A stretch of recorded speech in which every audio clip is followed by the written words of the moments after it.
Morning guys, আজি তুৰাৰ চানমাৰী যোনটো football playground আছে তাতে আছোঁ। দেখা পাইছে ফুটবল খেলি আছে এখেতসকলে।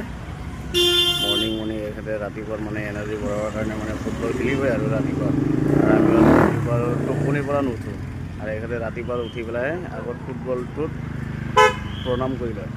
চাওক, আৰু ইয়াতে এটা ধুনীয়া এটা হেৰি আছে, সৰু ল'ৰা ছোৱালীৰ কাৰণে চাইল্ডহুডৰ কাৰণে খেলিবৰ কাৰণে কিছুমান বস্তু আছে, এখেতে খেলি আছে।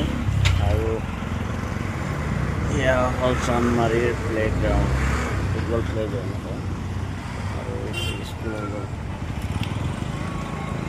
আৰু একচুৱেলি এইটো হৈ গ'ল আপোনাৰ, যদি পাইকানৰ পৰা যদি তুৰালৈ আহে তেতিয়াহ'লে তুৰাটো পোৱাৰ আগতে হয়। এইটো লেফ্ট ছাইডত দেখা পাব আপোনালোকৰ, সেয়া চাওক।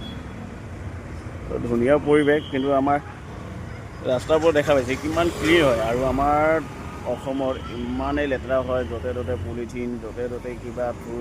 ইয়াতে আপোনালোকে যদি পিক পেলায়, থু পেলায়, তেতিয়াহ'লে ফাইন ভৰিব লাগিব, গুটখা খাব নোৱাৰিব। ইয়াতে চব ইয়াতে চিকুৰ হয় আৰু ইয়াতে পলিথিনটো নাপায়, পলিথিনটো ট'টেলি বন্ধ হৈ গৈছে।